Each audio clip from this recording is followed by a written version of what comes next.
Assalamualaikum teman-teman, apa kabar? Semoga sehat selalu ya.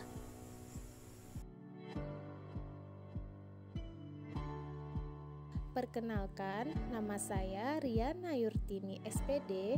Saya bekerja di Dinas Pendidikan dan Kebudayaan di SD Negeri 21 Sabang.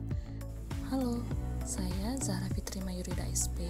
Saya bekerja di Dinas Pertanian dan Pangan Kota Sabang. Perkenalkan, nama saya Nurul Faiza SPD. Saya juga seorang guru. Saya bekerja di Dinas Pendidikan dan Kebudayaan Sekolah Dasar Negeri 30 Sabang.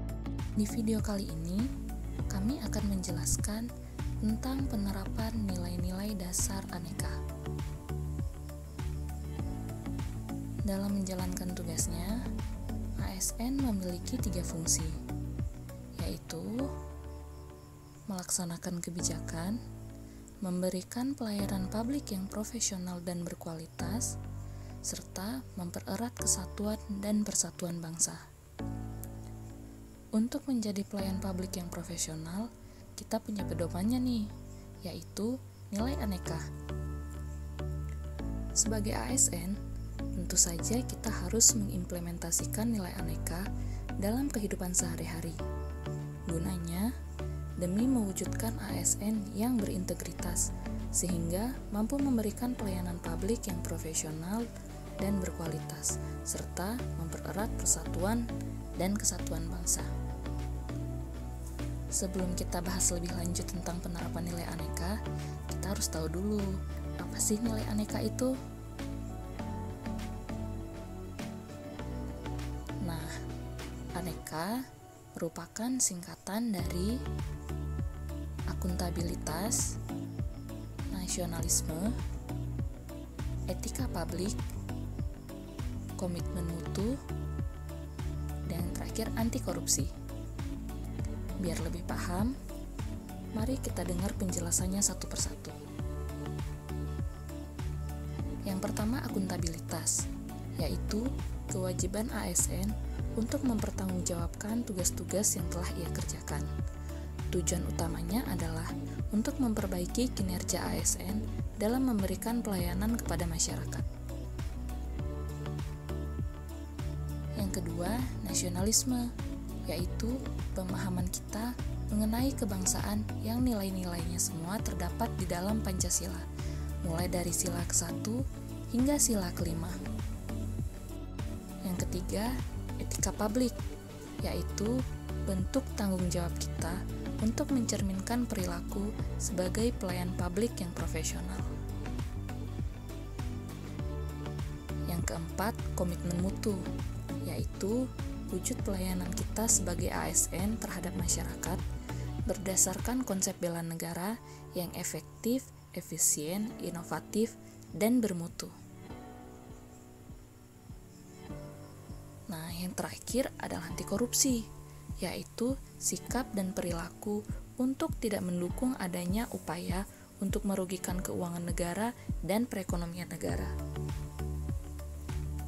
Udah paham kan nilai aneka itu apa? Sekarang, yuk kita lihat apa aja contoh penerapan nilai aneka. Yang pertama, contoh penerapan akuntabilitas. Misalnya, menggunakan media sosial dengan bijak dan tidak menyebarluaskan berita hoaks atau informasi yang sumbernya tidak jelas. Berikutnya contoh penerapan nasionalisme, yaitu menjaga kerukunan dan bersikap adil terhadap setiap orang tanpa membeda-bedakan suku, agama, ras, dan golongan. Berikutnya contoh penerapan etika publik, yaitu bersikap profesional dalam bekerja dengan cara berperilaku sopan santun serta menerapkan komunikasi yang baik. Lalu, untuk contoh penerapan komitmen mutu, kita bisa dengan menyelesaikan pekerjaan tepat waktu, serta mengembangkan ide-ide yang inovatif untuk meningkatkan efektivitas dan efisiensi kerja. Nah, yang terakhir nih, contoh penerapan anti korupsi, bisa dilakukan dengan disiplin dalam bekerja, seperti hadir di kantor tepat pada jam masuk kantor. Nah, ternyata penerapan nilai aneka dalam kehidupan sehari-hari tidak sesulit itu kan ya? Iya, malah sebenarnya selama ini sebagian nilai aneka sudah kita terapkan di kehidupan sehari-hari. Bagaimana teman-teman? Kapan nih mau mulai terapin nilai aneka? Lebih cepat lebih baik guys. Selagi bisa dimulai dari sekarang, kenapa harus nunggu nanti ya kan? Yuk mulai menerapkan nilai aneka agar kita menjadi ASN yang profesional dan berkualitas.